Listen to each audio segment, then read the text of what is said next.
In this video, we'll continue developing our main menu by adding our background and button animation.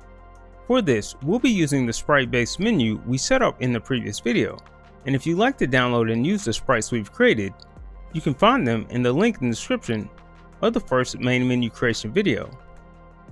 Additionally, if you'd like to look at or use the animations we'll create in this video, you can find a link to all the Unity Animator files in the description below. To begin, we'll go to our Windows dropdown, and under our Animation tab, we'll find and click Animation. Let's next select our Menu Logo Game object within our Main Menu Canvas Game object. With our Menu Logo Game object selected, we want to create and save an animation for this game object. To do this, with our game object selected, we want to hit the Create button within our animator. We'll name our animation Astor Galaxy Main Menu Logo Animation, and we'll save it in the Animation subfolder of our Astor Galaxy folder. With an animation now created and saved, we now have an Add Property button within our Animator window. We also have an Animator component with a controller on our Menu Logo Game object. Let's begin by changing our samples from 60 frames a second to 30 frames a second. This will allow our keyframes to occupy a much smaller space within our graph. Before we begin, let's talk about what we want to happen within this animation. When our game begins, we want both our buttons and our game title to not be visible to the player. Then after a brief moment, we want our logo to appear onto the screen. After the logo appears, we then want our buttons to appear on the screen as well. With that said, let's begin our animations by reducing our button scale to 0. So we'll first click our Add Property button. And within the properties, we can see that we not only have the property for our Menu Logo Parent Game object, we also have the property of the children game objects, such as our ASTRO logo and the Galaxy logo as well. We want to go to Direct Transform of our ASTRO logo, and we want to add our scale to our animation window. And for our scale, we want to take that from 1 to 0. If we now scroll through our graph, we can see the animation for our ASTRO logo game object. Additionally, we can hit our play button, which will play how our animation will appear to the player. Let's select both our beginning and end frames, and we're going to drag that so our beginning frames start at 5 seconds, and our end frames end at 1.5 seconds. Let's go to our 5-second mark, and instead of adding our properties, let's hit our record button. By hitting the record button, the actions done to the game objects that can be accessed within this animator are then saved within our properties. So let's select our Galaxy logo game object, and let's change our scale from 1 to 0. We can see once we do this, our Galaxy logo scale property is automatically added to our animation.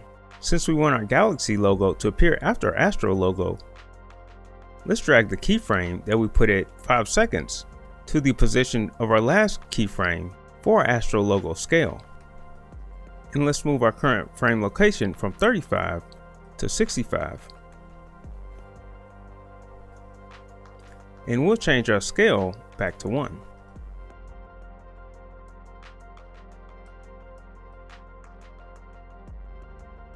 And let's be sure that the first frame for our Galaxy logo starts at 0, not 1.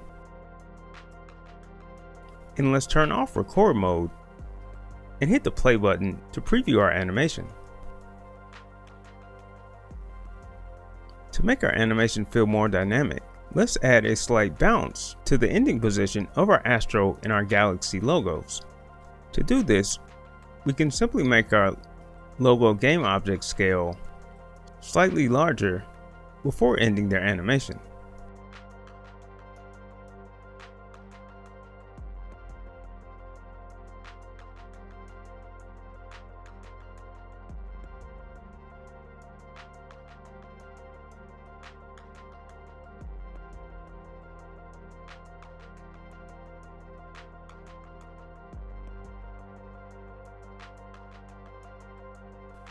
With that complete, let's move on to creating an animation for our menu buttons. We'll do this in the same way we created our animation for our menu logo. So let's select our menu button game object, and create and save an animation, which we'll call Astor Galaxy Main Menu Button Animation. The animation for our buttons will be similar if not the same, which means our scale for our buttons will start at 0, then as our animation plays, scale to their original size.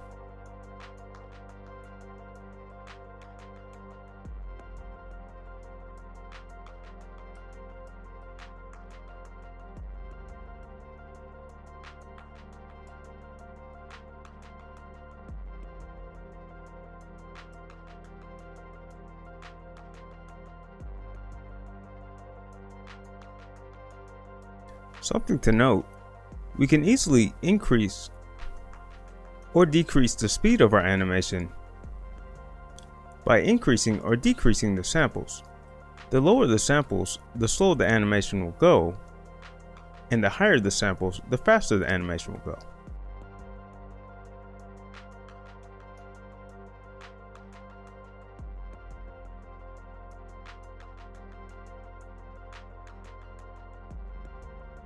With both the animation for our logo and our buttons complete, let's now create the animation for our main menu background elements. We want the animation for our background elements to be able to loop, and we want the loop to be seamless to the player. With that said, we want to animate elements of our background that won't heavily modify the look of our background, yet won't appear odd or out of place to the player. So we mainly want to focus on animating our comets or asteroids and our stars. So before we create any animation, let's position our asteroid animated elements outside of our scene. This way, we can easily loop our animation without the player noticing their ending and starting positions.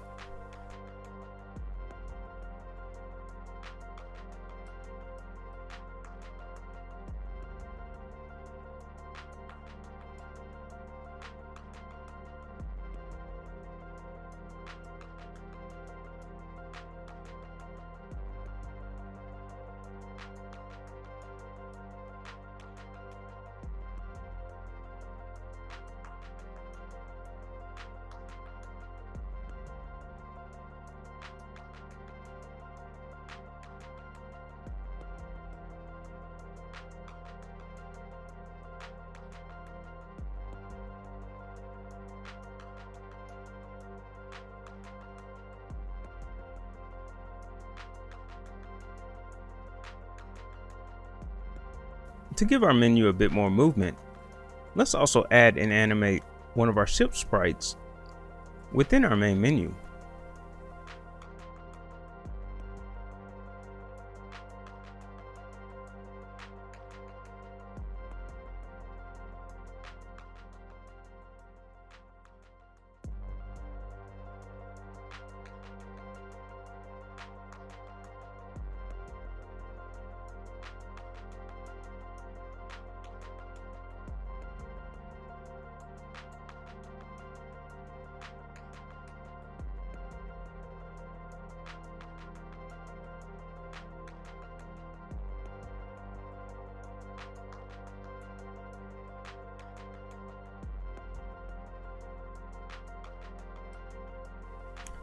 With that complete, let's create our basic menu functionality, but we'll first need to go into our animation folders and uncheck loop time for all the animations except for our background and ship animation. This way, our animations will only play once and then stop, opposed to looping over and over again.